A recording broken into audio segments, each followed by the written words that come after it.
And 32nd edition of the Hammer Down Racing Report. Scott, it just doesn't seem possible that May is already over. Yeah, I was looking at next week's show. I was like, that's going to be in June. Wow. It's not possible. Coming at you live from the Ron Miller Race Cars Hammer Down Racing Report studio. It is the Hammer Down Racing Report presented by Oakshade Raceway. Yeah. And we're the fastest meet to race. That's right. And that's going to happen this weekend. I talked to Pam Hendricks from out there earlier today, and she said, we're racing this weekend. Bring your mutters. Well, hopefully we don't. They didn't. That was I want to say it was just before lunchtime I talked to her. So, and they hadn't had any rain yet today out there. So hopefully they didn't get too much this afternoon, and maybe it'll stay away tomorrow. But then they have all day Saturday for it to dry out. So we have our weekend weather pit stop coming up a little bit later on with Ryan Weekman. With it's more of a text version of it because I see. He left before he could record it. Yeah. Also, I forgot to email it last night. I emailed it this morning, so technically it was my fault. But he did give me. We'll talk about that a little bit later. Okay. Also tonight we have how many chance to win some Big D's pizza. We're going to be speaking with Sunday's Midwest Modified Tour winner at Toledo Speedway, Blake Rowe. Actually, technically we talked to him last night, but we'll be playing that back for you tonight. I guess he's on his way to pick up his new late model tonight. Was why he couldn't be live with us. So yeah. Oh, well, that's pretty cool. Yeah. Forgot to mention that. And also we'll be speaking to John Bailey here shortly of Palmyra Speedway, doing some go-kart stuff. I looked and saw I was looking at some stats since I had everything pretty much ready to go before we started here. Sure. And a couple things. Bailey was last on the show. He was one of our first guests back in 2017. Really? In the fall. That was when we had John Bailey on. Like we were maybe in single digits then instead of... I think it was like... Instead of closing in on... Fourth show or something like that. 250? Fourth or fifth show, yeah. So there's that. And also India has now overtaken Australia behind the U.S., having the most listeners of people that listen on the podcast. All right, my friends in Australia, this is... I know, and I'm wearing the Nylander shirt this week, too, so, I mean, come on. This can't happen. Friends in Australia, and I've got hundreds of you there, work on getting more viewers, listeners for our show. Oh. Yeah, you're getting beat by India. That's disgusting. And then it's Australia, and then Canada. We have, hey? Canada's fourth. Yeah. What's that really boot? Yeah. It's because we talk hockey sometimes. Yeah, I'll bet. Yeah, I'm sure that's it. Hopefully you'll be talking hockey from Canada in another week or so. Or Florida.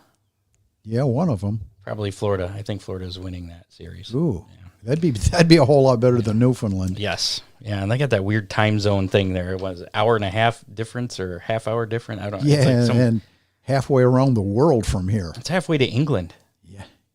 Anyways, I digress. We'll get to John Bailey here in just a second. First, I got to pay a few bills. Oakshade Raceway, get out there Saturday night. There's a lot of stuff we talked about that I can't share that I wish I could, but I'm pretty excited about this Saturday. Track should be good. Grounds may be a little mucky, so bring some kitty litter or some boards to park your haulers on, or I don't know, or make sure you don't park in any soft spots, or before you do park your haulers or your cars out in the parking lot, make sure it's not too squishy in that area. They got a big enough parking lot, you can find a place. Right.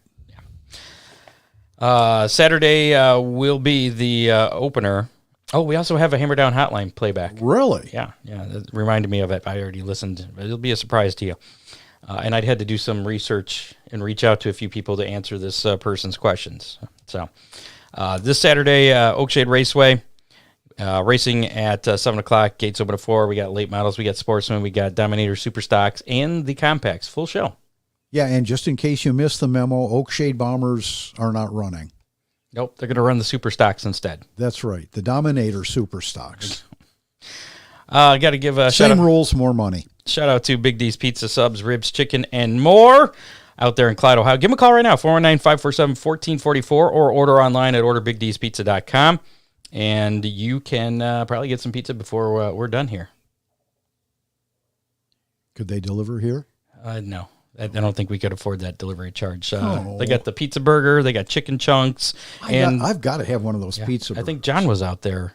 He was, and Sunday. We forgot to message him. I had to go to a graduation party, but he's like, "Hey, you want to go to Big D's?" I'm like, "Yeah, but I got something I got to do." So it was okay. And he could have brought something back, but I didn't message him. You didn't message him. He actually messaged me, but I didn't. I don't know. I didn't. Anyways. Well, I saw the message. I mean, open invitation. I'll bring stuff back, and I didn't. You didn't. Shame on us. Big D's, big on taste, not on price. Check out Dominator Race Products. They have the new Outlaw Nose Kit at DominatorRaceProducts.com. They have body components for late models, modified sprint cars, street stocks, and much more. DominatorRaceProducts.com or call 419-923-6970. Also, you can get those Dominator Race products from reputable dealers across the country, such as Ron Miller Race Cars. Right. Who are you calling reputable there, Sunshine? Also have to thank Freeze Frame Photos. And, of course, Ron Miller Race Cars, additional sponsor. We'll talk more about them later. How about we give Mr. John Bailey a call, talk some go-kart racing before we get to Mr. Blake Rowe. Sounds great. That's okay with you? Texting him probably is not going to work out real well. Don't do that. No, he butt dialed me after I talked to him earlier too, and I didn't have his number saved in my phone yet. And I'm like, he's like, "Who's this?" I'm like, "Who's this? You called me." Oh, what? It's like, wait a minute, this is John Bailey. I remember that. Hello, John. Hey. Is this John or Renee? This is John. Hi, my friend. Hey, John. How are you? Scott and Ron, Hammer Down Racing Report, and let's talk about some go-kart racing up there at Palmyra Speedway. Well, we got, in my opinion, we got some of the best. I still have not yet visited another dirt kart racetrack. I might do that this year, but honestly, I doubt it. I got my head so into what we're doing there at Palmyra. I mean, I care about other racetracks deeply, but I am so focused on Palmyra that that's where you'll find me, right there. So, John, it was a little endeavor a couple of years ago, and it's really grown into something to be proud of from your standpoint. Yeah, and, we actually talked to you, and I looked this up because I remember talking to. I didn't think it was that long ago, but it was 2017. Okay, one of our first shows actually, and it was right after you had started that the dirt track there. And tell us how that has changed over the years and what it's become now. Well, first of all, I was really, I'll tell you, Ron, I was really honored to see you there. Right up with, we on any Friday night, you might find Todd or Roddy Schroyer there, or Larry Booz has visited. And when I seen the professor there, man, it tickled my heart and made me feel good. As far as the growth, I guess you could almost call it evolution of the track. Anybody that's worked on a racetrack, on a dirt track, or I imagine any kind of racetrack, knows that it's never finished. It don't matter how perfect you think you got it. You're going to find something that needs made better, or something that needs more money spent on it, or more time invested. But there's lots of players involved in the improvement at Palmyra, and it's funny how a lot of the times people you maybe don't even know will want to be part of the given. A couple of seasons ago, we got given a racing radio set by a guy. He bought it online. He saw us struggling, with making calls and getting information to the infield and back to the tower. And so one day he showed up with a half a dozen, walkie-talkie radios, and then the little earbuds And now those have evolved into Dan Geiner, our waterman. You know Dan. He used to run Evergreen. Yep. He is one of the key players at the track. He invested in some actual headsets and has just last week put those into use. And Dave Gumby Sr., that guy got interested right from day one. He helped me put the first round of lighting in, and then from there he helped with the fencing. He helped with some grandstands. He took an old engine box that he picked up at work and put a roof on it and a door on it and made it into a check-in booth. Him and Joe Smith from U-Haul got us an old trailer that they were going to scrap, and we made that into the concession stand. My daughter runs Maggie's Munchies. So Dave has helped right from day one, and we honored the scoring tower to his mom. Let me get this right, Marie Elaine Golombieski. It's Meg Scoring Tower, and that's Dave's domain up there, where he does his magic with the scoring. And I tell you, everything evolves, and what feels good is we're starting to run out of things for the competitors and the fans to complain about. For the first couple seasons, they'll find more things. Yeah, I'm sure. The first, you can't please everybody. No, and I made a promise from an incident that happened to my wife years ago at Oakshade in one of the bathrooms. I made a promise at our banquet this past year that I was going to put in some real flushing toilets for the ladies.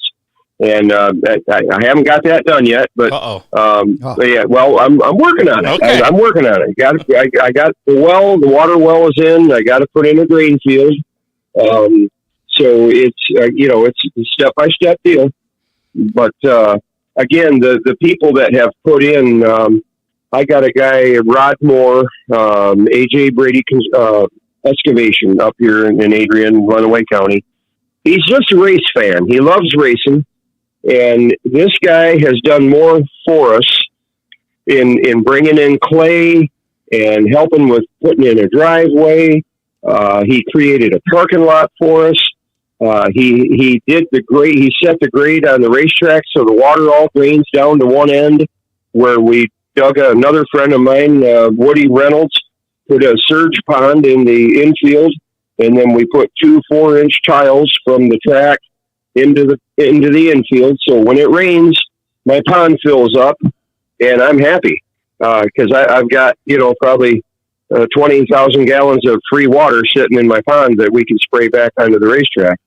So again, I think one night, the first night I saw around there, we had big time electrical problems, and I felt terrible. You overcame those problems, though. The night went well. Yes, we did. We had luckily in the pit area, we had an electrical contractor who actually had his kids had raced there a couple years ago, and he offered a couple years ago to help me tidy up the electrical, and we just never got it together. Well, that night he happened to be there, man. He scooted up the ladder, and he had his whatever gizmo you shoot a signal with, and you can trace problems. He had his equipment with him, and he found the problem, and we were able to get it fixed before it got dark. I think that was the night we did the 500 to win for the open show. Yeah. And that RJ Cornett pulled that one off. Gosh. And his dad was telling me that's the first big money race they won at Palmyra, and we've had a few. 1,200 to win, 1,000 to win. We had 1,500 to win, and you've had some big shows there, and it sounds like you have a lot of people in place that are taking care of a lot of needs. Before we get into too much here, I want to go back a little bit for maybe some people that aren't familiar with Palmyra. It used to be just the little, would you call that a road course? The asphalt yeah, track? Right. And we need to talk about that road course because I understand that might have a race coming this summer. Well, the plan is to run 2 shows, and I've got Advanced Auto Parts here in Adrian. Cameron Frank, the guy's name, is the manager there, and he has a son, little Cam, that runs asphalt, and he started actually at Palmyra on the dirt, and through the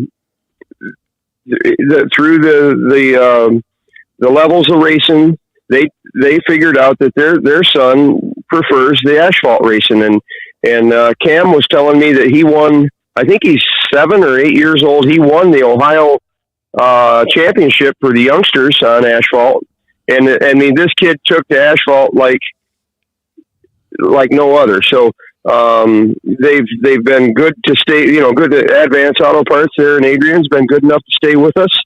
And they're sponsoring 2 shows this year. We call it the Advanced Auto 250 because it pays $250 to win.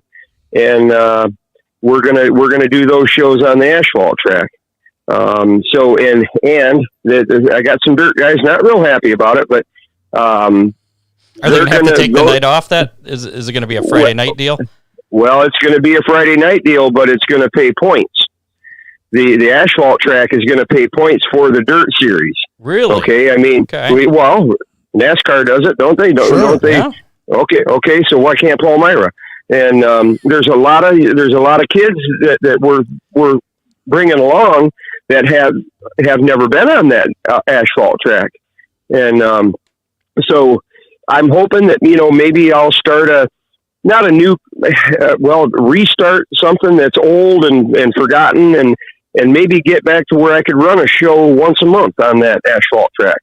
'Cause they used to pile in crowds of people back in the 80s and 90s, and then back in the 60s and 70s, they had huge turnouts on that track. But their friend of mine, we all know George Lindsay.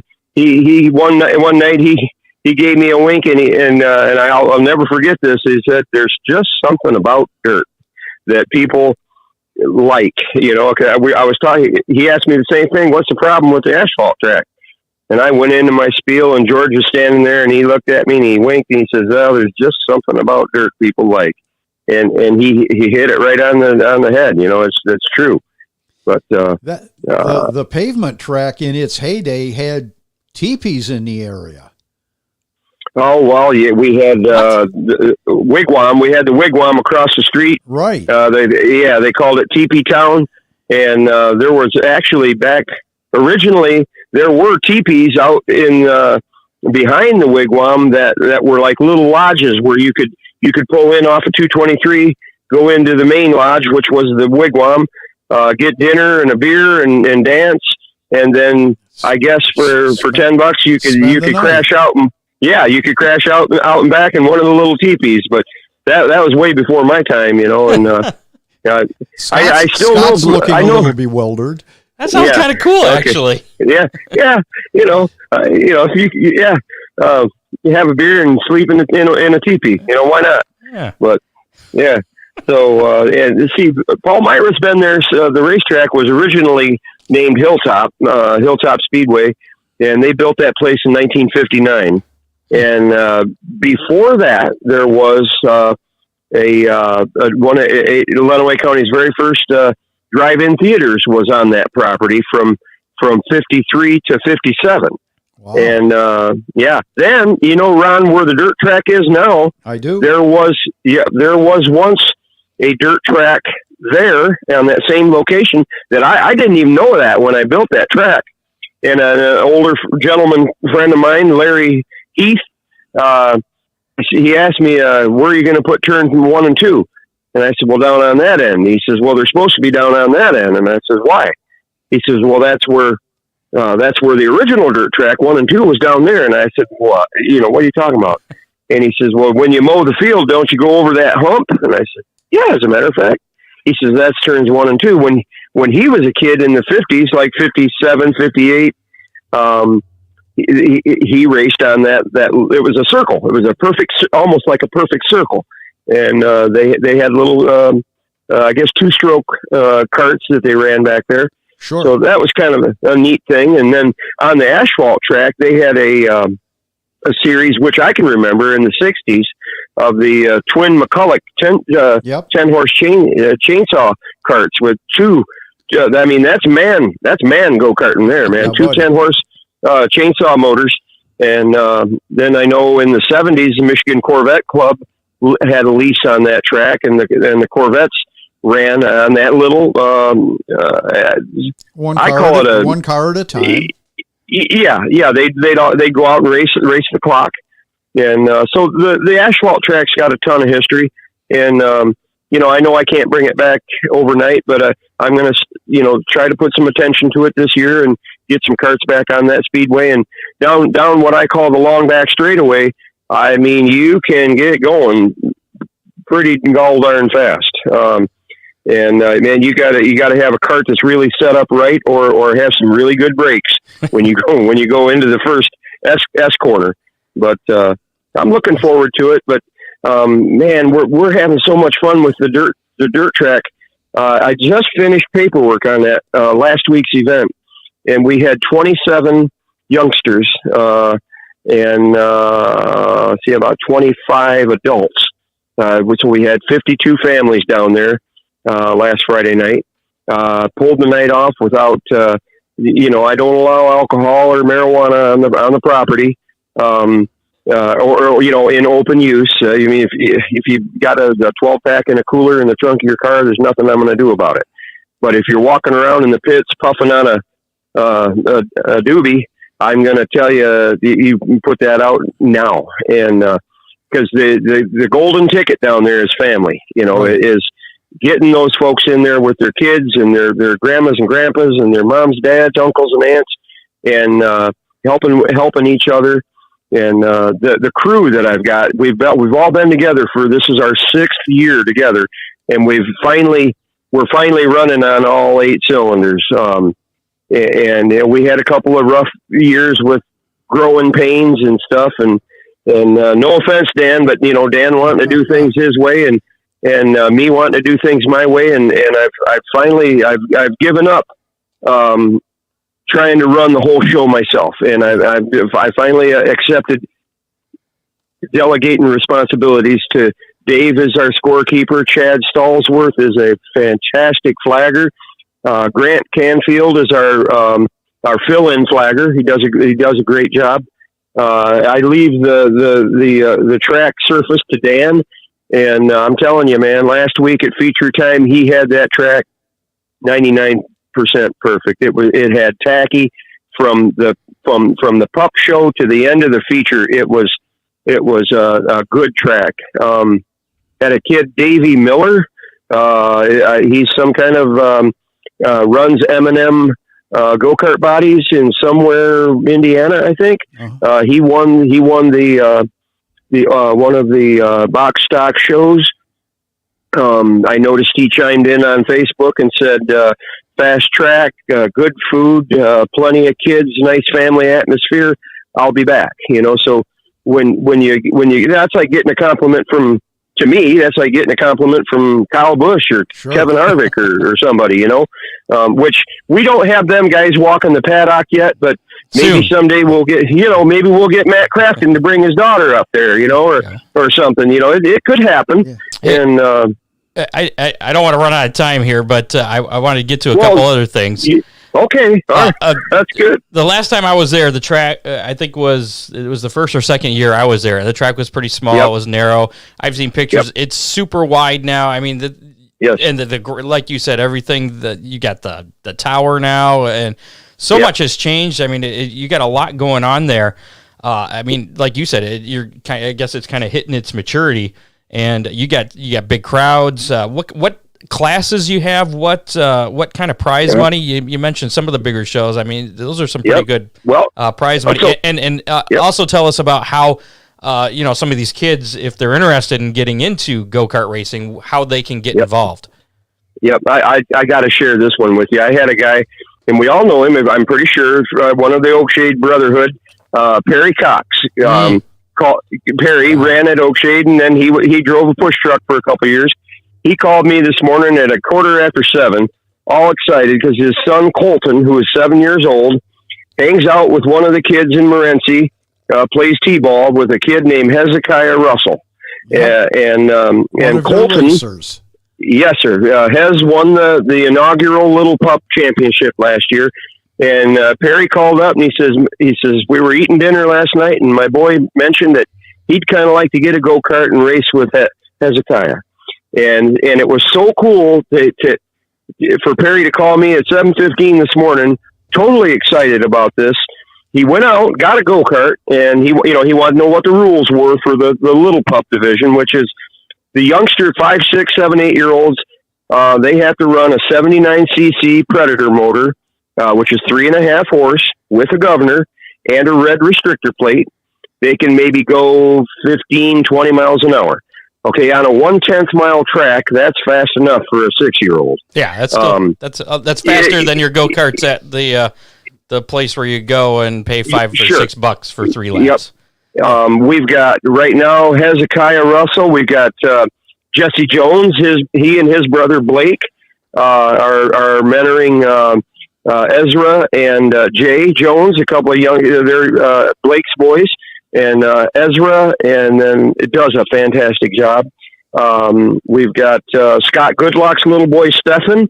We got a Noah Howard. His boy is the youngest little dude on a Comer kart. Anyway, my wife's sticking her, yeah. Well, anyway, so we've got a fantastic Little Pup division. Then the kids junior is 9, 10, 11, 12-year-olds. Kids senior, 13, 14, 15, 16. And then on payouts, the kids, you know what I do is if you win the feature, basically they think they're getting paid because dad or mom or grandma or grandpa is the one that pays their way in. But I give them their money back, okay?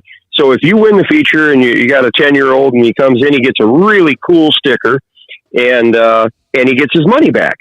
Well, he gets $25, so he thinks he just earned $25. Most of the parents, I think, probably let their kids keep the money. Or I heard the Jones boys when their kid won. Blake says, "Well, hey, we got enough money. Come back next week." So, not everybody's a millionaire that comes down there. And I mean, we got economy racers. We got guys that got plenty of money. Then adult divisions, we got what we call box stock light, which is you got to weigh 325 pounds. The kart and the driver has to be a Predator 212 out of the box.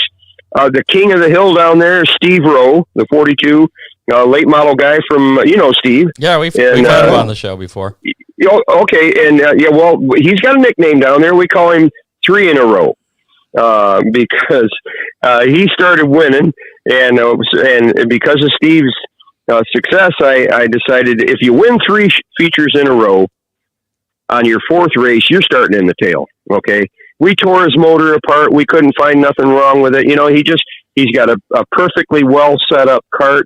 He's got the engine geared correctly, and the old guy can still wheel, but when you win as much as he was winning, we do the Steve 3 in a row deal where RJ Cornette's got one coming up. I think he's won 3 open shows in a row. And the next time we race down there, RJ going to have to start in the tail, and it won't matter to him because he'll drive right straight to the front and put on a good show and probably win. But we've got the box stock lights, we got box stock heavies. That's what Steve runs. You got to weigh kart and driver 375 pounds. Then we got the open division.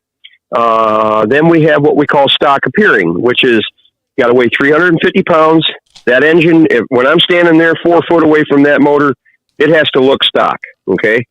I don't care if you've got a kryptonite crankshaft in it and a plutonium camshaft, and it don't matter what's in that motor. But when I walk up and look at it, it has to look stock. We've got a 16-year-old young lady, Riley Jacobs. that is just dominating in that division. We've got another 16-year-old lady in the box stock lights, Kimberly Abig, out of Quincy, Michigan. She's got a brother, Zach, that runs the stock appearing. She runs box stock light. Both those young ladies are so sweet and fine and fierce race car drivers. Kart, K-A-R-T. But so there's 7 divisions total, from 5-year-olds up to, I don't know how old Steve is, but he's one of the elders of the tribe up there. That he's got to be 60, late 60s. I don't know. Is Steve 70 yet, Ron? Maybe. I don't know. Pretty close. So all seven classes run on a regular race night. Yeah. Okay. And like I say, over the 6 years, Gumby and Chad, they've got the race program dialed in pretty good. I mean, we're done on the racetrack before midnight, and people are loading up and on their way home before midnight, and that was kind of the goal. I was letting intermissions run too long, and people were getting grumpy about that, and I get it. I mean, it's just I love being there so much. I hate that for the night to end, but it's better when you can button up and be out. Everybody be loading and on their way home by midnight. That's just a good thing. So what time do things get started? What time do the gates start? Just like Oakshade, gates open at 4. Hot laps at 6. At 6:45, we do a quick drivers meeting. And I wanted to mention when we do the national anthem here a couple weeks ago, I had a guy, no relation to the Grateful Dead. The guy's name is Jerry Garcia, but he's got 10 CDs out, national singing CDs. He does Southern gospel singing. And I was told by John Morton, ex Racers Connection owner, Continental Service, John says, man, if you ever get the chance, try and get him to sing for you. And so I cornered him, and he did a beautiful version of the national anthem. Now, Kimberly Abig, that I mentioned from Quincy, she sang for us last week. She also plays the flute and has done the national anthem a few times on the flute. And in case Royce Cornett is listening tonight, I am going to be asking him to sing for us, because he's got an amazing voice too. And I asked him, I said, is there a bluegrass version of the national anthem? And he looked at me and said, I don't think so. He says, but I'll sing it for you. So, Lord. yeah, you bet. And RJ has played the banjo for us a few times. That's why it's called the Banjo Man, right? Yeah. Well, I renamed him the Bull Ring Bandit, and I don't. His dad referred to him as the Bull Ring Bandit last year, and I've been doing a little race recap on the Facebook page, and I'm referring to RJ as the Palmyra Bandit now. John, I want to put you on the spot for just a minute before we run out of time. Okay. It's been said that rubbing is racing. In my opinion, rubbing is racing is a movie quote. Yeah. And I know you've gotten some negative feedback about some guys that are a little rough, and I know you're dealing with it. Tell us about what's going on there. Well, and Ron, that's a good question, and that's a tough one. It's a really tough question. I know it is. It's hard to get into the number one thing. One of the things that has kept me going for these 6 years is making that track, as you guys mentioned, it bigger and bigger and bigger. Yep. I mean, when we very first started, it was no more than a sandy 2-track, and I kept getting Slosarski excavating sent us down I don't know how many tons of clay. AJ Brady has brought in probably, I don't know what size they can carry 9 tons, and I bet you they have brought in 100 truckloads of dirt for me. And it shows. The track is beautiful. Well, thank you, because I have put heart and soul into that, and I just today turned it all over. Dan ordered it to be rototilled, and I went down there this morning. The track was damp and soft. It was in perfect condition to flip the dirt. I went down about 6 inches, and she's all turned over right now. I'm letting it, absorb moisture, and if we race tomorrow, we do. If we don't, we don't. But the track is upside down right now. It's all flipped over, and it looks good. My grandson Viper and we walked the track for a couple hours today, picking rocks out and stuff. But it's not. I haven't rolled it back in. If weather looks okay, I'll roll it back in the morning. But as far as the beating and banging goes, because the track is so small, you're gonna have bumping and banging. Now, and some of the bad press I've got has been from the kids. We've got some kids that you can walk up to them at pre-race and say, "Now listen, do not bump and bang into so and so." And that kid will go out there and slam into him like he didn't even hear you.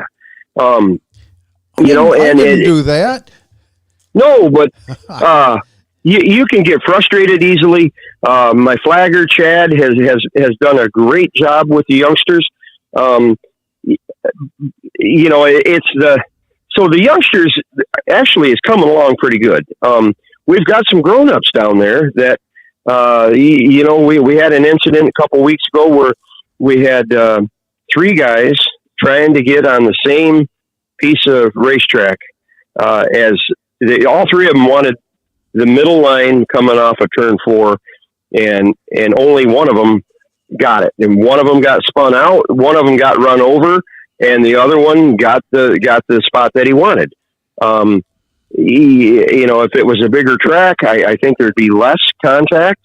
But now from what I hear, and I haven't been out yet to see some of these other racetracks that are bigger than Palmyra, is you get the what I call the everyone in a single line syndrome, where everybody's in a single line, and you're driving around on that racetrack, maybe not even racing, you're just riding around out there, waiting for the guy in front of you to make a mistake, so you can duck under and take his spot. And I've had some really, if Andrea Weaver's listening, I'll say hashtag semi-pro. I've had some semi-pro people tell me that that's one of the raciest little dirt tracks that they've run on, because it's wide enough to go side by side, and it's egg shaped. So on what I call the big end, 3 and 4, you can hold it wide open. Down in 1 and 2 you got RJ Cornette's the master down there in 1 and 2. You got to be patient and set up your guy. If you can get that nose under his left rear, then you got what we call the door slap. But that to me is okay. If you door slap a guy, if you're rubbing really hard on your right door is up against his left door when you come off turn 2, that's fine. It's when you slam into somebody and spin them out to take their spot, we're starting to make a little more stern calls this year on that kind of driving. If you dump somebody, you're going to lose 2 spots. If you do it a second time, you're going to the tail. If it happens a third time, you're getting the black flag, and it's no favoritism. It is what it is. This year we had guys hitting the gas way before the fire cone, or the cone where you're supposed to stand on it. Right. And we told them in the driver's meeting, if you hit the gas before that cone, you're losing 2 spots. And all of a sudden, nobody was hitting the gas before the cone. And so we're trying to be mindful, peaceful, friendly as we can. But this year we're trying to enforce some rules. As Chrissy from Oakshade told me 5 years ago, John, whatever you do, have fun and be consistent. Try to be consistent across the board with your calls. And it took me a couple of years to find Chad Stallsworth. He was racing there, and I was announcing and flagging. And Chad come up behind me one night and he said, John, you need help. You're fired. And I'm like, yeah, and he did. He fired me. He kicked me off the flag stand. And he has done such a good job for us. And again, Grant Canfield steps in when Chad's got other things going on. Grant's a youngster. He does a good job. He's real enthusiastic. he helps me promote the track. He's brought in a couple of big sponsors, Blissfield BP, Rally's Hamburgers. He got somebody else, Todd Schroyer Construction. Gosh dang it, there's another daycare down there in Ohio that he hooked us up with for a couple of years, and so he's been helpful that way also. And but if Grant screws up out on that track, he gets a black flag, or I mean, we're not playing favorites to nobody. We're trying to treat everybody equal, and whether you're 5 or 50. But to bring those youngsters along, I call them the pride and joy of Palmyra Speedway. Those youngsters, I'm telling you, we had 8 last week of the 5, 6, 7, 8-year-olds, and at least half of them are going to grow up and be dirt car drivers. I have no doubt in my mind that the Goodlock kid, Noah Howard, has the Jones boys. Their dads and grandpas are grooming them to be. And I can see that. That's the great thing about what you're doing is that those are the racers that we're going to see at area racetracks. Right. Yep. 10 years down the road, 5 years down the road. Yep. Ron, do you think Oakshade's going to get it in this weekend? I have some insight in that. But speaking of which, how are things looking there for tomorrow night? Well, like I say, the track's upside down right now, but that only takes me about 4 hours to flip groom it back over. Yes, to flip it back over. Well, we call it roll it in and tighten it up. So if I know Maggie has she goes to Gordon's every Wednesday, I think, and buys all of her product for the concession stand. The toilets are clean. The wiring is good. The generators are full. So you're ready to go. So yeah, I go over there and I take a thermos of coffee with me in the morning and do a double check on the sound system and get the track ready. And so if weather cooperates, we'll be racing tomorrow night. The exciting thing about that is my phone's been ringing all week about the youngsters. Hey, I had a guy call just at 6:00 tonight. Got 2 kids. He lives in Jackson. He's been hearing about Palmyra, and he bought a couple of go-karts. He wanted to touch base on rules. Can't remember his name right off the top of my head, but he's all excited. So that could put our pup count at 10. Perry Cox, I don't think he'll be racing Colton this weekend, but he said he was going to come down if we run and watch the kids and have his boy there and kind of. We do practices on Sunday afternoons, and I like to see the youngsters practice a couple times before we put them out in a full blown race. Is there a number that people can reach you at that if they want to know more? Yep, 517. It's 517-673-3347. Yep, same number I had when we had Racers Connection, and I will say Chris Keller's doing a fantastic job with Racers Connection out there at his little shop. Wish him the best. He's got it back up, where he's got a really decent inventory of stuff and treating his customers right. And I've been buying product from him I'm building a drag car. And oh boy, yeah, it's just something that I want to take my grandsons out and goof around with Saturday nights, or the cruise down to Oakshade and park over there where Leo Pelham used to park, and all them guys, and take my grandsons down to the full size dirt track and show them a good time but yeah, the Palmyra's alive and well and doing good. I like to say I just finished my paperwork. Cost me about again. Yeah, costs about $1,000 a week for the insurance. I can't imagine what Pam and Terry have to pay to keep Oakshade running during the summer. Probably 10 times what I pay, but. Well, listen, John, we gotta move on here, but we appreciate the time and definitely keep in touch. I'll have to get out there. It's been a few years since I've been out there. I kind of miss it. So I would have been there. I would have been there last Friday, but we were celebrating actually what should have been a national holiday. Yeah. Gotcha. All right, John. Thanks, man. Thanks so much, my friend. Right. Okay. Thank you, Ron. Thank you, Scott. Yep. Yeah, appreciate the time. Yep. Thanks a lot. Bye, bud. Bye. There you go. John Bailey of Palmyra Speedway there. We got to move on here, and we're going to get to, whoops, take that off.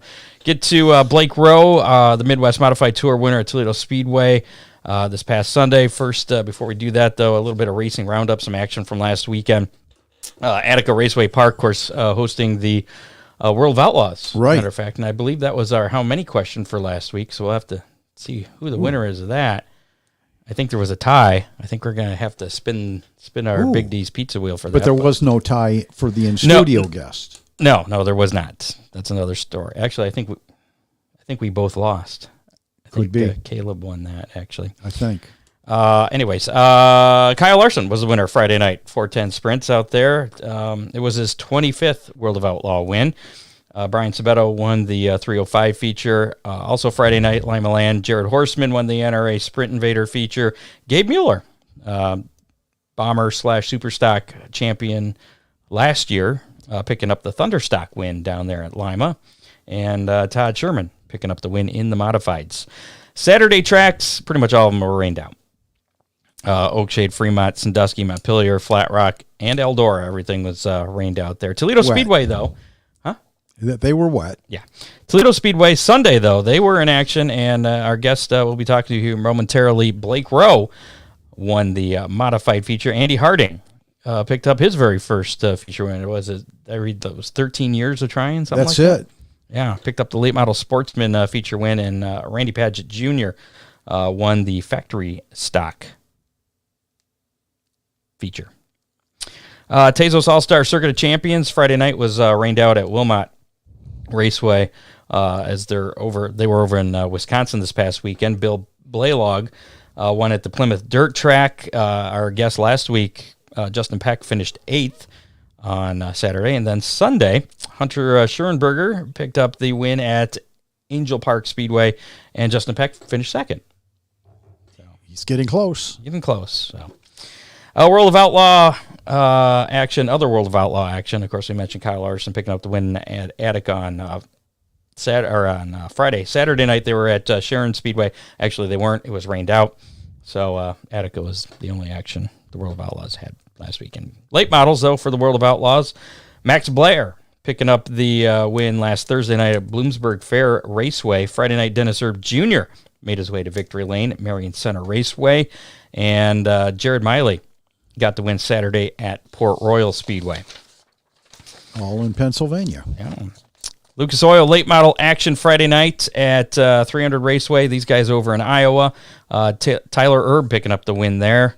34 Raceway was scheduled to run Saturday night. It was postponed to Sunday. And T-Mac, Tim McCready, picking up the win there on Sunday.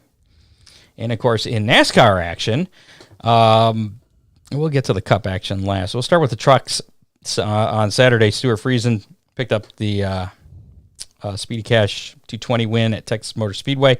Tyler Reddick won the SRS Distribution 250 at Texas Motor Speedway, also on Saturday. And then the All-Star race, or the All-Star debacle. Yeah, that's it.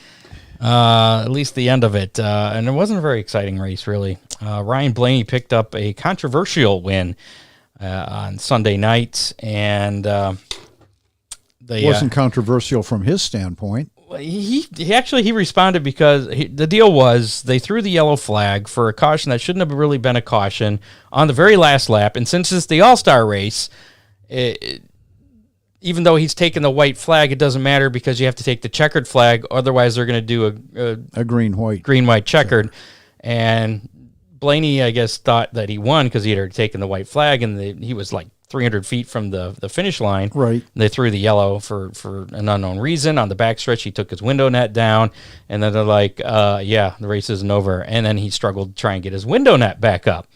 And couldn't. And then he couldn't. And he said, I guess it takes like 2 people outside the car because it's so tight, because you want that thing tight, not flapping in the wind. Exactly. And he somehow managed to get it so it stayed up. It wasn't in its original configuration, let's say, and ended up winning the race, and then held on to win the green-white checker. Denny Hamlin finished second and was pissed that NASCAR basically said 2 wrongs don't make a right. The first wrong was that caution never should have been thrown, and then letting Blaney stay out despite his window net not being secure was the other thing. And actually, we have some video here of Scott Miller of NASCAR who responded to some of the questions that came up after the race on Saturday or Sunday night. So check this out. Yeah, so obviously I think, everybody, knows that we probably prematurely called that yellow flag. The way that works in the tower is that we're all watching around the racetrack, and we make obviously the race director who has the button and makes the call is the final say of when the yellow gets put out. We all watch, and we saw the car and mentioned the car against the wall, riding the wall down the back straightaway, and the race director looked up, and I'm not sure what he saw, but he immediately put it out. So wish we wouldn't have done that, but we did that, and we'll own that we probably prematurely put that caution out. What about the window net situation? Denny Hamlin was pretty frustrated. He said it was a safety situation. NASCAR always talks about that. What were the decisions made by NASCAR there? So again, I think obviously Ryan Blaney thought he won the race. Another byproduct of kind of special rules of the All-Star, because every other race that we do besides this one, he would have won the race when the caution flag came out. So they were celebrating. He put the window net down. We saw him struggling to get it back up, but coming to green, he was warming his tires back on the back straightaway. You could clearly see both hands on the wheel warming the tires up. The window net was up. No way for us to know if he got it 100% latched or not. And at that point in time, no way we can be certain that he didn't get it latched. So there's no way we could call him down pit road at that time. Thoughts? Very NASCAR-ish, that's all I can say. We've talked about NASCAR and their convoluted rules, and why would you, Scott? Why would you change the rules coming to the All-Star race, coming to the checker for one race? And it didn't that make pays it any $1 million. It didn't make it any more exciting either. So no, it was kind of a snoozer. Yeah, kind of it's I don't know. It wasn't good. I think the right car won the race. Well, and Ryan Blaney did respond to what Denny Hamlin was saying, that he should have been black flagged, and he basically agreed with him. He's like, yeah, but I'm not going to complain. But yeah, I can totally understand what he's saying. But there's a lot of weird stuff going on there. Contact Freeze Frame Photos for all your racing photo needs, from action shots to victory lane. They have all your favorite drivers. They also do special photo shoots by appointment. Time running out if you're an Oakshade person and you haven't run yet, and your car looks all nice and pretty. Give Charlie a call right now, 419-476-9978. Set something up for tomorrow, even though it's raining. Maybe Saturday afternoon. He could probably do some stuff at the track even. Right. Yeah, that's Freeze Frame Photos. And they can put those pictures on all kinds of custom items as well. And also don't forget to give Ron Miller Race Cars a call at 734-856-7223. That's 856-RACE. For race cars, parts, safety, equipment, service, everything racer needs. Bodies? Body work? Not for a little while yet. Okay, just saying. We are pretty loaded up with tires, though. We've got a good inventory. Again, we restocked today on the American Racer tires that are a real racer favorite at Fremont on the trucks, and completely legal on the Sportsman cars at Oakshade. Everything but the right rear. We've got pretty good inventory of the Dominator Super Stock tires and tires for Sandusky Speedway. There you have it. Coming up, We'll give away another Big D's Pizza with how many, and also have this weekend's Big D's Pizza racing menu, as well as that weekend weather pit stop. First, our conversation with last week's Modified Tour winner at Toledo Speedway, Mr. Blake Rowe. With Blake Rowe, winner Sunday afternoon at Toledo Speedway, the Modifieds. Blake, thanks for being with us today. Yeah, thanks for having me, guys. I appreciate it. Quite the car count, Blake. I was really impressed.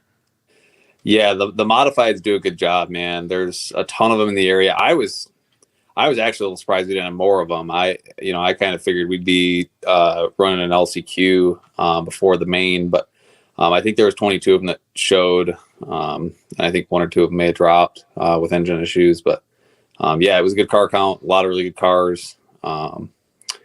And that's kind of what we need, man, for a place that, we haven't been, the Modifieds haven't been invited. I shouldn't say invited back, but haven't had the opportunity to race there in the last couple of years. I hope it was a good enough show that they've got interest in making it more of a regular deal. I would think that will happen. Again, that car count was fantastic. Any more, like 15 cars is a decent field for some race tracks. Yeah, and like I said, the modified stuff in Michigan and Ohio especially, they're on a pretty unified front. Tire rules in Ohio are a little different than up here, but otherwise, our rule books are pretty consistent. And there's so many good race cars out there. It's not like it's a scattered field with one or two really good, pieces. There's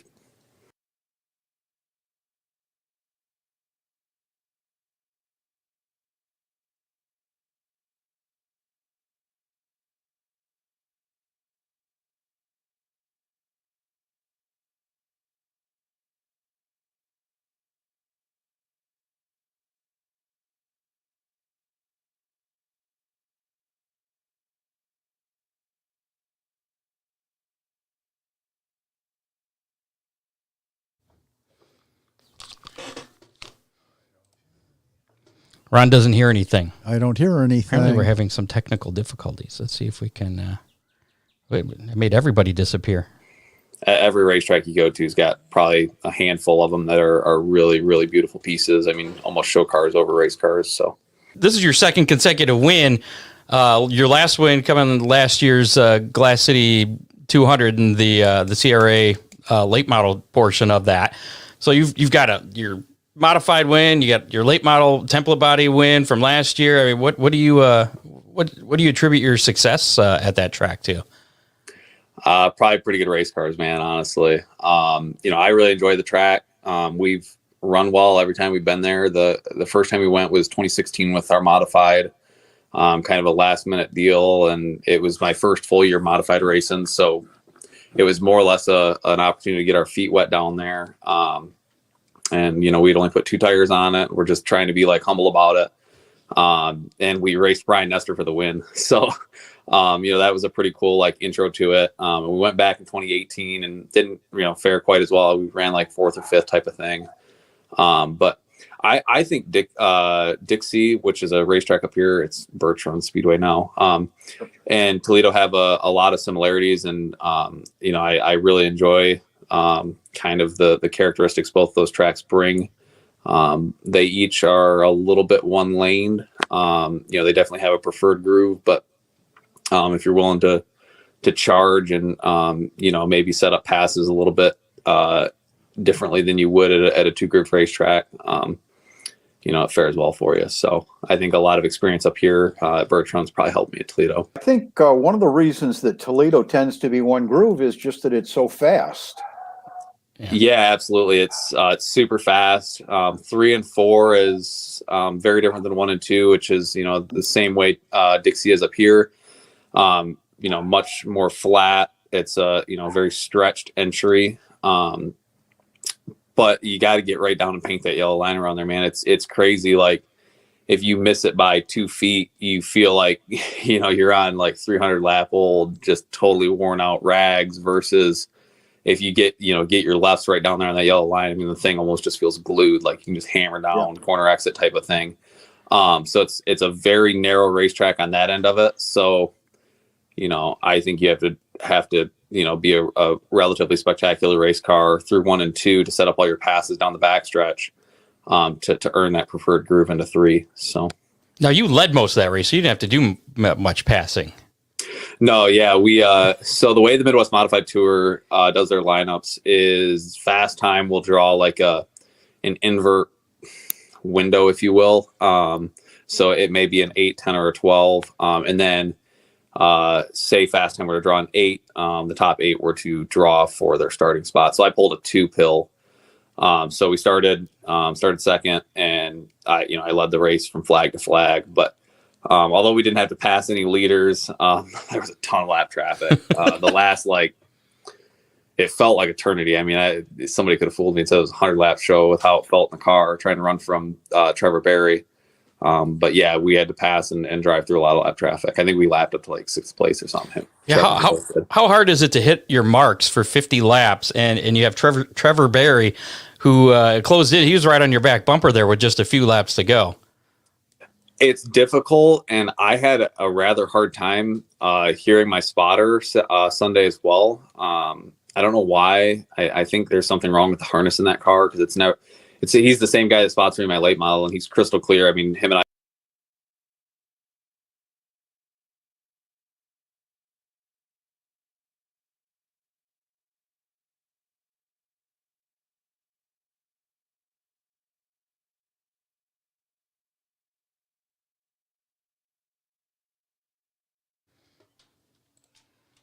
And we're back with a commercial break to try and figure out why. Should be ready to go in 3, 2, 1. No? It's thinking about it.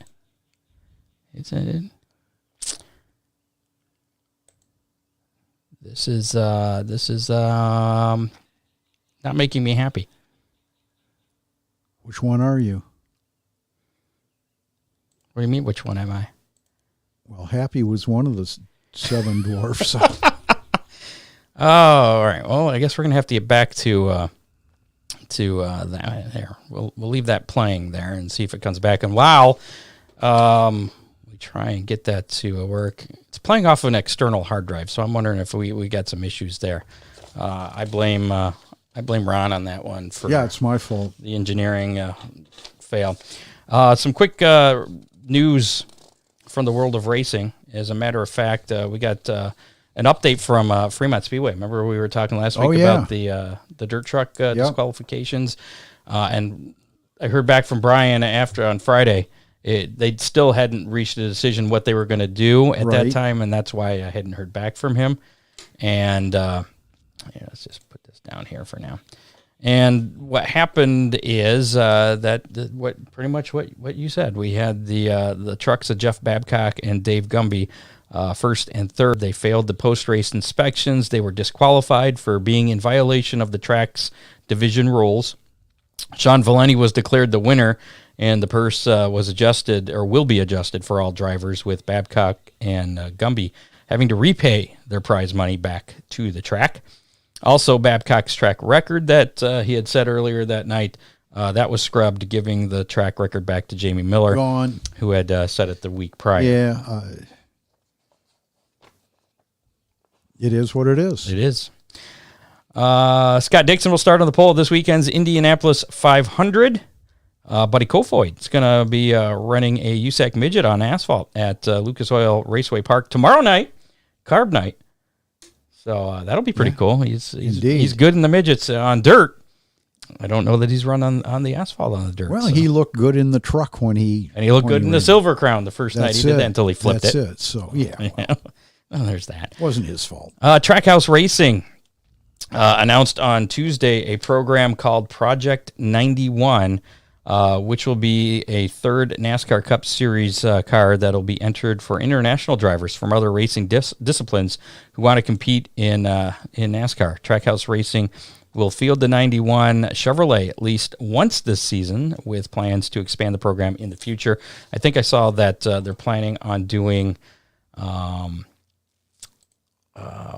road race. Yeah, Watkins Glen is. Okay. I think they're going to do that. So yeah, there's that. So last week's Big D's Pizza. How many deal? Yeah. Sorry, I'm trying to do too many things at once. I'm going to try and copy that file over to the hard drive and see if we can get it to play back a little bit better there, picking up where we left off. That's what happens when you do live shows. We'll have to. This will be fixed if you're listening to us on Apple Podcasts or iHeartRadio, because I'll have some editing to do when we're done here. Or if you watch us later on. No, it won't be fixed on Facebook. This video video is as it is. It captures the live and all the glory. But anyways, Big D's Pizza, giving away a pizza here for how many? Last week's how many was how many 410 sprints? We're going to be at ARCA on Friday night, and that number was, drum roll please, 41. Yeah. And Caleb Griffith, who we had on the show last week, he actually picked 43. So he was, of the people on the show last week, closest. He beat both of us. Wow. But I think you were second closest. So since Caleb isn't here, you'll get to pick first. Yeah, this time. Or have to pick first. Yeah. So, and we have a tie for our winners. So we're going to have to spin the Big D's Pizza Wheel. And hopefully our Big D's Pizza Wheel won't freeze up on us tonight like our other issues. Brian Nelson and Steve Miller. I know one of those. You've heard of that guy, haven't you? Actually, I know both of them. All right. Does that surprise you? They both picked, 41.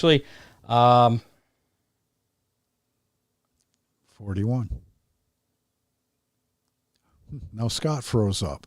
Scott did freeze up because I think Scott messed up. Really? Yeah, he did. Yeah, Scott messed up. Well, so you're saying that Brian and Steve didn't tie? No, they didn't. Oh, no. No, because I looked at the wrong number. Boy, this show's just gone to shit. We should just cut our losses.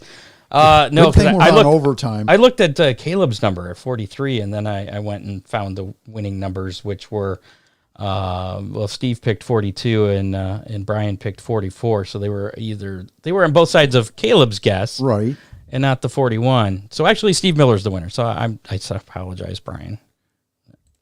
I got your hopes up there. Well, one was one above and one was one below, and that one was below Caleb's guess. Ah. The actual number is 41, so Steve was the closest there. Oh, okay. 42. Yeah. Is this segment sponsored by T-Mobile? It's probably. That's a good one.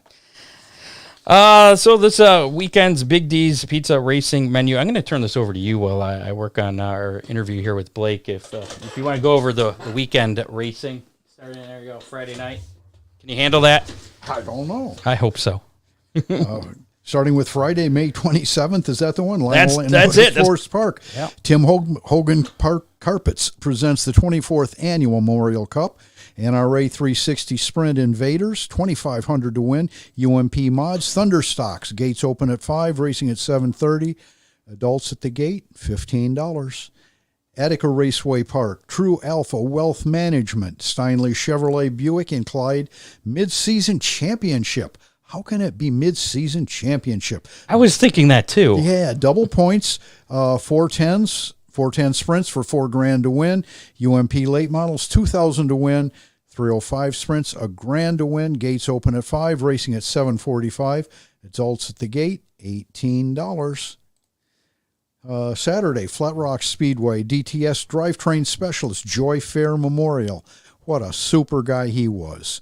Outlaw Super Lates, Street Stocks, gates open at 1:30, racing at 4. Remember, they're starting early at Flat Rock. Not sure what the gate price is. It doesn't say. There's a big question mark. Oakshade Raceway, and they tell us for sure they are racing. Bring your mutters. Late Model, Sportsman, and Dominator Super Stocks, as well as the compacts. Gates open at 4. Adult racing at 7. Adults $14 admission. Fremont Speedway, Northern Ohio Truck Center, Fast 410s, Boss 305s, Boss Sprints and 305s. And trucks. Wow. 4 classes at Fremont. 4 classes at Fremont this weekend, yeah. Gates open at 4, racing at 7. Only $18 admission for 4 classes. That'll be a good show. Yeah. You got anything working yet? All right, we'll find out as soon as we're done with this. Oh, wait. We still haven't done the how many for this week. We'll do that after we get through the menu here. All right, Sandusky Speedway Modifieds North Coast Stock Series Renegades beginner stocks. Gates open at 4, racing at 7, $12 admission. Montpelier Speedway, Montpelier, Indiana. Modified super stocks, Hornets, street stocks. Gates open at 4:30, racing $7.22. There you go. Uh-huh. And that's something they just added to this. Originally, they were going to be dark this weekend, but since they rained out last week, they decided to add this on the schedule. $12 adult admission. Oh yeah, We got Sunday. well, we've got Saturday. Oh, are we still on Saturday? Yeah, that's what it says. I thought that was Saturday. Maybe I can make heads or tails. Oh yeah, that is supposed to be Sunday. It's Saturday. I would have known. That was a typo. Yeah. Okay. Waynesfield Raceway Park on Sunday with the Memorial Sprint-tacular. They were supposed to have 410 wing sprints, but I read something about tire issues, so that class is not going to be there. They will have the Boss non-wing sprints, the NRA 360 sprints, and the USAC Thunder Midgets. Gates open at 4:30, racing at 7. General admission for adults, $18. That's Waynesfield on Sunday. And also Sunday, Eldora Speedway with the Johnny Appleseed Classic. Late models, $5,000 to win there. Modifieds on Eldora stocks. Gates open at 4, racing at 7:30, and general admission for adults, $19. So there you go. Back to how many your chance to win that Big D's Pizza. What are we doing this week, Scott? This week we're going to do how many late model. This is a tough one. Pay close attention here before you put your number in. How many late models at Oakshade and at Eldora? The combined total. So, but if say Devin Shields runs Oakshade and also Eldora, that would be 2. Okay, so just because the same guys are there, it's not how many different. It's how many total late models at Oakshade plus how many total late models at Eldora on Sunday. So that number added up. Thought I'd make it. Oh, wait, I've got to go, don't I? Yeah, you got to pick there. 25, you got to do some math. 53. 53. Wow, that's a Hillard Miller guess. Matt Swander says 52, so Matt's pretty close. But again, he's going to lose. Dean's usually a pretty good guesser. He's in the 60s, so I think I like 63. I'm going with 63. Okay. So if you want a chance to win that Big D's Pizza, you wanted a chance to nail it. I figured if I had 53, you'd go 54. But I want to. You want to? I want to get closer. Fine. Put your guess in our Facebook. Charlie's really optimistic there. 88. Ooh. Put your guess in our Facebook Live or YouTube Live comments, and you will be entered to win a Big D's Pizza. We'll determine that winner next week. You can also enter if you're listening to us on the podcast, on Apple Podcasts or iHeartRadio or Spotify, whatever. We'll give you until 4 o'clock on Saturday. Sounds fair. So you can still get your guess and just find that Facebook Live video. Don't watch it, though, because it falls apart toward the end. I'm just telling you. But you can put your guess in there, and then we'll choose the winner next week. So other racing action going on this weekend. Atomic Speedway will host the World of Outlaw NOS Energy Drink Sprint Cars on Saturday, and then they'll be at Lawrenceburg Speedway on Monday. The Lucas Oil Late Model Dirt Series was scheduled to be at Lucas Oil Speedway tonight. That has been rained out, but they're still on schedule to race there on Friday and Saturday. Show me $150,000 to win there Saturday night. The World of Outlaw Case Late Models, they're at Sharon Speedway Friday and Saturday. Tezos All-Star Circuit Champions Williams Grove on Friday. Port Royal Speedway on Saturday and Sunday. ARCA Menard Series back in action at Charlotte for the General Tire 150. That's going to be Friday night at 6 p.m. on FS1. Of course, the NTT IndyCar Series 106th running of the Indy 500. That'll be Sunday starting at 11 a.m. on NBC. Cup Series Sunday as well. The Coca-Cola 600 Charlotte. That'll be at 6 o'clock on Fox. The Xfinity Series will race Saturday at 1 p.m. The Alsco Uniforms 300 at Charlotte. That'll be 1 o'clock on FS1. And the Truck Series in action for the North Carolina Education Lottery 200 at Charlotte Motor Speedway. Friday night, 8:30 p.m. on FS1. Coming back with your weekend weather pit stop, we're going to see if we can get the rest of our interview here with Blake Rowe to work for us. Be like fairly, for any dirt racers would be pretty similar, looking and mechanically to like a UMP style modified. So we're on an open engine rule book. Really the only requirements are that it's a wet sump, and a steel block, and it's got to be naturally aspirated, of course. So it's pretty much build what you think you can put to the ground. So which I think is a very cool aspect of it. The Midwest Modified Tour requires a stock front stub, but a lot of the racetracks around here are allowing a Howe tube clip, which is the aftermarket front clip, which replicates all the mounting points. Exactly. Of the stock clip, right? Exactly. And on top of that, so it replicates all the mounting fixtures, which is great. And Howe has built in specific weight locations for them to make them, weigh, all of the performance aspects of it should be as close as possible, right? So that's a great deal. There's opinions on that. I think it's a good thing for the modified division personally, but I understand everybody's reasoning on that. So stock front stub, otherwise tube frame all the way from there back. The rear suspension is definitely very open in the modified divisions. We can run spools, differentials. It's got to be steel tubes, no cambered rear ends, nothing like that. Steel hubs all the way around. 5x5 bolt pattern. Yep, 5x5 bolt pattern, 8-inch wheel, 8-inch tire. It's an 8-inch slick this year. So you're on the F70. Yep. That was new for us last year. We ran on a treaded tire previous to that, so like the D800 and the 970. Right. So, I personally really enjoy racing on the slick. I think it races like the big slick versus when we were on the treaded tire. When I would go from a treaded tire race to a 10-inch slick race, the treaded tires, you could abuse them like one lap and you paid for it for 20.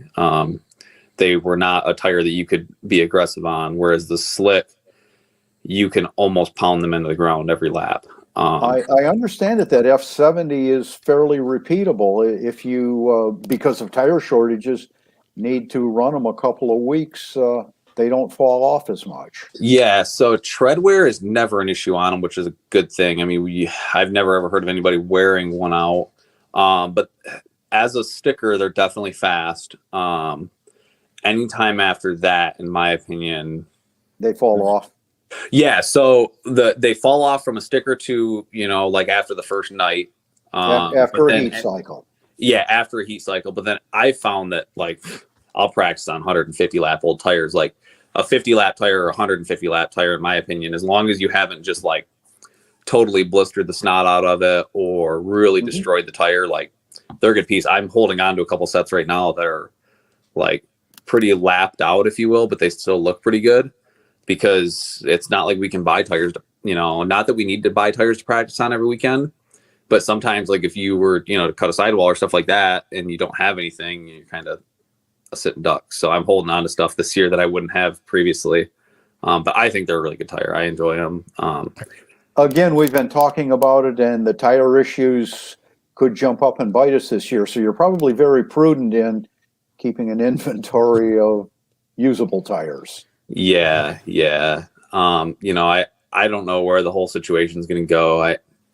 The Midwest Modified Tour and most of the racetracks we run around here are very particular about like making sure that they've not been tampered with and things like that, which I agree with. I mean, I think that's a great, way to try to keep us on a level playing field.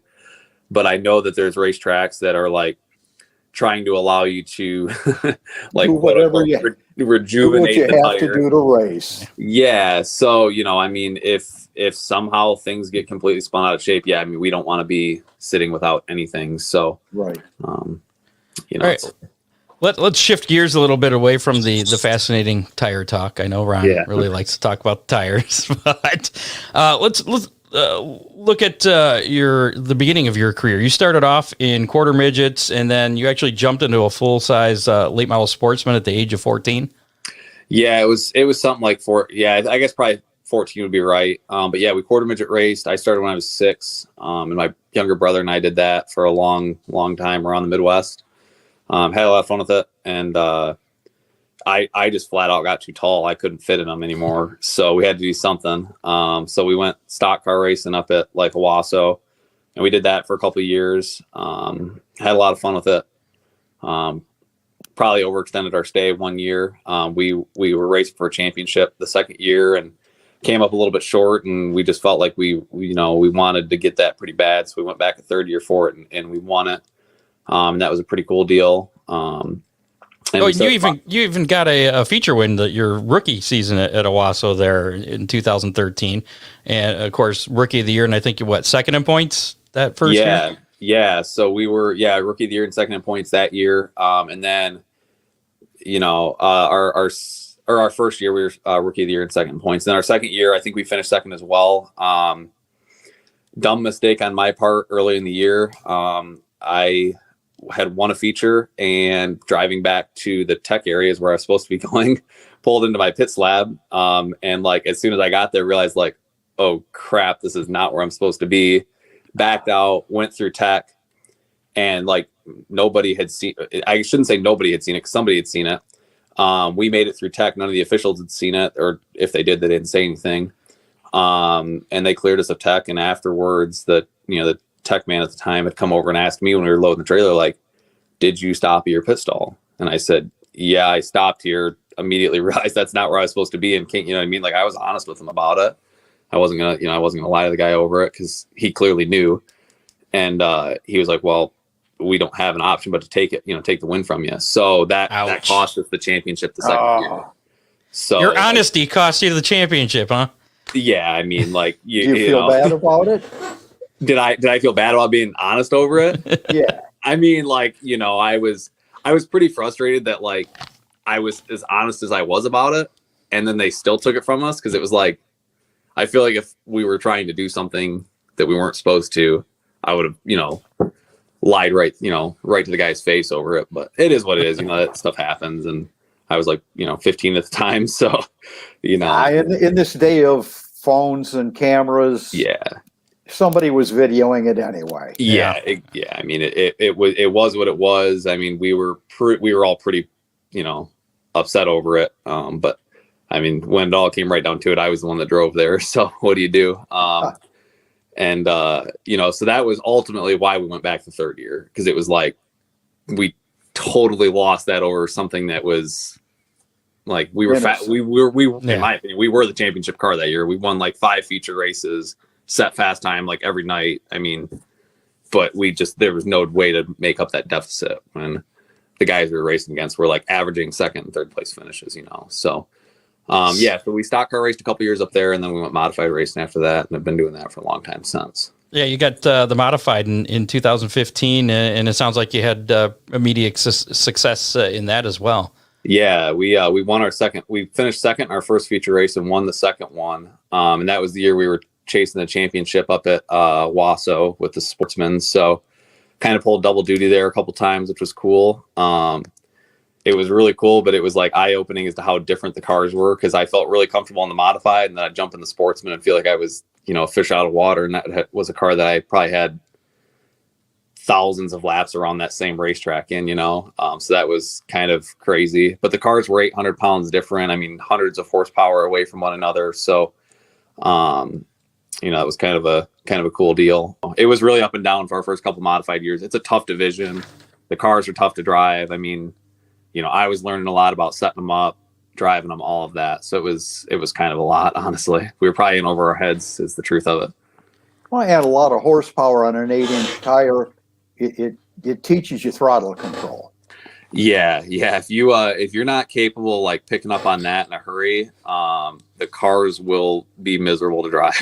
They'll eat you alive. Yeah, and that was the truth of it. Like, the first year we ran, I guess it would have been like 2016. I remember there was a lot of nights where we, like, set fast time and stuff like that.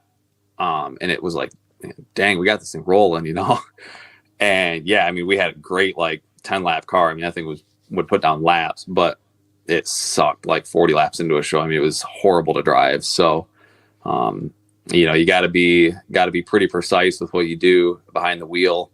And you have to be really meticulous in the shop to put together a car that's going to last, and be, like, going to keep the tire under it, and, has a lot of roll speed, but, is capable of putting down some horsepower as well. Now you have wins at Owasso, Spartan, Toledo, Sandusky, Birch Run. I'm sure there's more. Is there any one track that you have run at that you haven't gotten a win that you really would like to? Freaking Whittemore's eluded me, man. We've raced up there a bunch, and I feel like we've probably finished second up there as many times as we've not finished. And it, like, I don't know what it is. We've not had race winning. Well, I can think of one weekend we probably had a car that was capable of going racing for a win, but otherwise I don't really have any thoughts that were like, oh man, like, I let that one get away from me. I mean, we just haven't had super great race cars up there. So, the place is super abrasive. The shape of it's weird. It's got an elevation change on the backstretch. So, all of it's just different. The last time we were up there, we were really fast. Kind of had a super weird deal happen, with like 15 or 20 to go. We were racing hard inside of the top three, and it was a bad deal. We, like I said, I think we were running third, or we were definitely running third. We'd set fast time that night, and I don't know, I feel like the invert was probably pretty average, maybe a 6 or an 8 or something, And it was 100-lap show, I believe, maybe a 75 or 100. So it was a longer show. And I felt like I was just biding my time and kind of riding, set myself up. I felt like for pretty good shot at it, pretty clean shot at it. We were racing. Steve Ullman and John King were ahead of me. And they're both locals up there, really fast cars, And I don't know, man. Steve, I think there was a restart like right there at the time. So they were racing like elbows up hard. And I'm like, all right, this is it. We're gonna, and if you're gonna go, it's now. There's like 18 to go type of thing, somewhere around there. And Steve Whittemore's tough because you cannot charge one like on a regular lap, but when you're going to pass on the top, you have to, like, you really got to blast down in there because you don't run spotters up there normally. So you can drive to the car on the inside's door just to show them a nose, right? It's not really what you like do for speed, but just for the sake of getting a lane. Sure. So whether it was Steve or John, it was one of the two of them, they were first and second. I don't really remember the order. Drove in at the top of the leader's car, and I was running third, and I just filled the hole on the bottom. I just drove in there and filled the hole because I didn't really, I guess I was assuming the guy in the bottom was going to be, the faster car.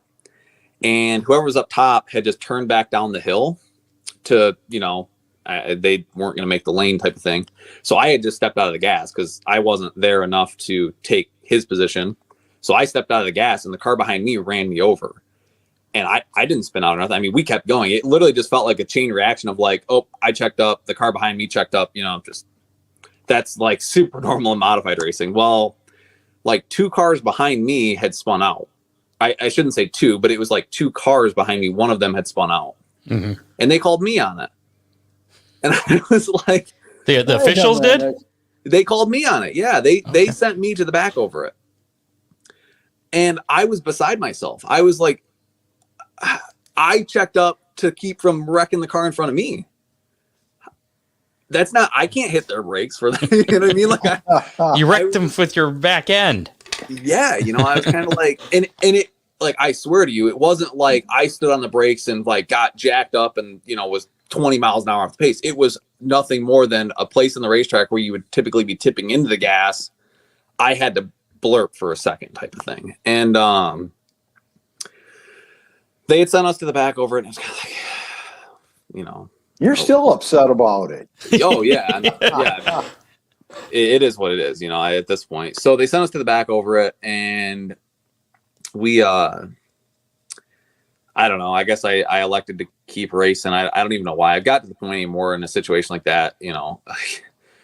We're there to race inside of like the top 5. Like, not to sound like, oh, you know, not that we're too good to race for 15th or 18th or whatever, but in a situation like that, at the end of a race, there's not a whole lot of good that's going to come out of the back of a field, you know.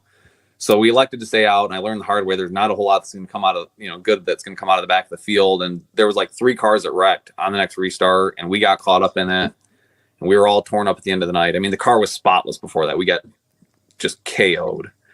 And so after the race, we loaded up, and they were running super late. It was like 3 a.m. at the pay window. I mean, it was a late night. And I think it had rained. In their defense, though, I think it had rained out practice, and you know, the whole show was pushed back for some reason. So I got to the pay window, and one of the guys that was in the altercation, because they sent 2 of us to the back over it. It wasn't just me; they had sent 2 of us to the back of it, and I don't really remember who the other car was, and it doesn't matter. The other guy had come up to the pay window and had just asked, "What was the call?" Like. That hardly made sense. What was the call? And the guy at the pay window, which turned out to be like the race director or something, had said the 57 hit you, or however it worked out. The 57 hit and spun somebody. So I just said, well, how can I control who hits my rear bumper? Like, unless if I'm just brake checking in a restart or something. And he said, you drove into the rear bumper of whoever was ahead of you. Like, and spun the car in front of you. And I said, that's impossible. I wasn't behind the car that spun. Never. I had never raced behind this car the entire race. So it was obvious that there was just a total, like, mistaken identity.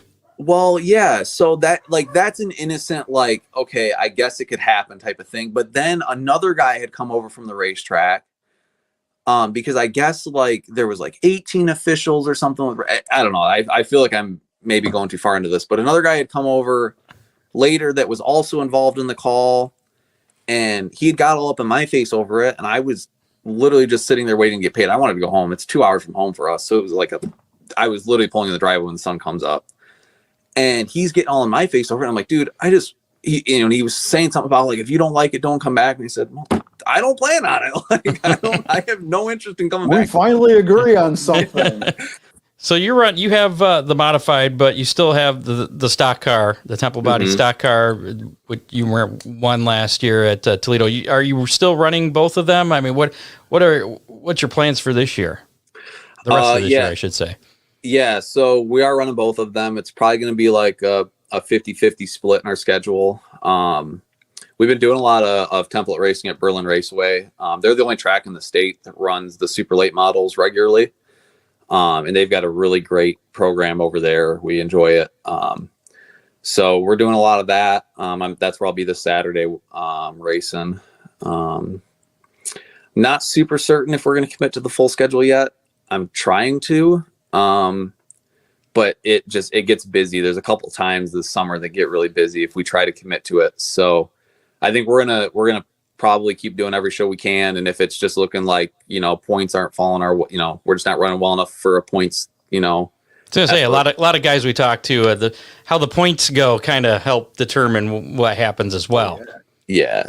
We haven't run well enough over there yet. I mean, we've only raced twice, but we haven't, you know, run well enough over there yet to make me think that we're going to be a contender for like a late race charge for the championship.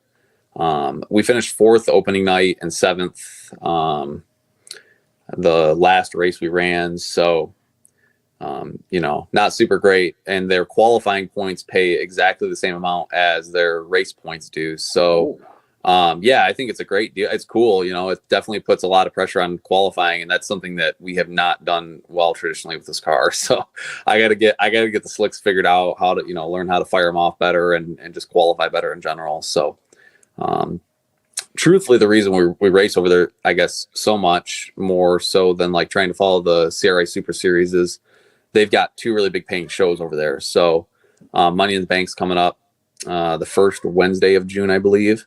And then the Battle at Berlin is mid-August. So those are two of the biggest shows in the Midwest for super late models. So it just works out that, it's a place that we can also race regularly, and not too far from home. It's like 2.5 hours. So do you have a preference between the modified and the late model? Depends on the weekend, you ask me. Lately, I've swore that late model up and down, and sometimes wonder why we keep doing it, because it's tough. But it's tough in a good way. I like to learn and be challenged. So, the late model is really cool because I think the competition is as tough as you're going to find. I mean, it's a group of guys. Late model rate, like the super late model class in general throughout the country, is this way. It's a group of guys that have probably been doing it for their entire racing careers. And the knowledge is huge throughout the late model community. So it's definitely, in my opinion, one man's brain versus the other, as much as it is driver versus driver on the track. The modified is very much so a driver's car. The late model requires the setup to be as good as the driver, because if one's really good and the other's not, it just don't matter. So so what are your long-term racing plans or goals? Are you just going to keep doing the modified and the stock car? Do you have any ambitions to move up or anything? Yeah, I mean, I definitely have ambitions to keep moving up the ladder. It's from this point on asphalt. If I were to keep stock car racing, I mean, the next step would be an ARCA car or a truck. So, or you can move up to dirt racing. Yeah, I'm not opposed to it. But I'm not the one you'd have to convince. My dad washing dirt cars on his asphalt driveway would not fly. Yeah, so there is some downfalls. The tires, it's easier on the tires though. Yeah, I can definitely believe that. I don't know. We'll see. I would be very interested in trying some dirt stuff. I think it looks like a blast. But my heart is in asphalt stock car racing for sure. So at least right now. So, I mean, my goal that I guess my goal that I feel is achievable would be to find, or, try to keep running well in the stock car stuff and, the modified stuff as well. But, I think it's really going to require me to run better in the stock car stuff to find a good ride, like a good, super late model team that has interest in going and running races like the Winchester 400 and, the Snowball Derby and things like that. I mean, and that there's a very small community of teams that look for driver, relatively unfunded drivers, but, it's achievable. There's guys around here that do it. And, I just, keep my fingers crossed and keep working hard to, maybe try to get in front of the right folks. Awesome. Winning races. There you go. Yeah. That's the goal. So that's as bad as it is to say, that's the only way I know to do it. Any chance we'll see you again this summer here in Toledo or even over at Sandusky? Yeah, absolutely. We're going to run the Glass City 200 again with our super in September, barring anything keeping us from that, like a torn up race car or something, but we should definitely be at Glass City. I don't know. I haven't really paid close attention to what the modified schedules look like down there. But I really enjoyed Sandusky when we were down there. That was an awesome racetrack. That was a very cool deal. So we'll see. I don't know. You ever done the hangover race? No, but I've definitely watched it, like, through live streams and stuff like that. That's a wild deal, man. I can't believe the guys that bring out full blown dirt late models and stuff like that to the deal. It's pretty cool. That guy right down there. Oh, really? No, he's won. Have you won the most of them? Haven't you? Or was it Wild Bill that still had the most? The guy that they named it for has won 17, and I'm at either 15 or 16. Heck yeah, man. That's awesome. Very cool. Darn grandson beat me this year. Can't give him the good setups, man. It's a bad deal. Sucker wouldn't make a mistake. Well, we appreciate the time, Blake, and we wish you good luck on Saturday over at Berlin. Thank you guys very much. I appreciate it. Hopefully we get the chance to talk again soon. Absolutely. Yeah. Keep in touch. Yeah, will do, man. See ya. Thanks, Blake. All right. And apparently that doesn't go away when it ends. I have to do that. So. Yeah, we haven't done a pre-recorded one in a while there, and I apologize for those technical difficulties. I did, before we finish the show up here, I did go back and check our how many to make sure I got that correct, and I messed that up, and I do apologize. Sorry, Steve Miller. I'll buy you a pizza. But Charlie Orns actually was the winner. For some reason, I was going off of Caleb's guess as the correct. And it was number, and it was well, he was closest really close. Of us. Yeah. But yeah, Charlie Orns actually guessed 41. So he is actually last week's how many winner. So congratulations, Charlie. I do apologize for getting everybody else's hopes up. Your weekend weather pit stop.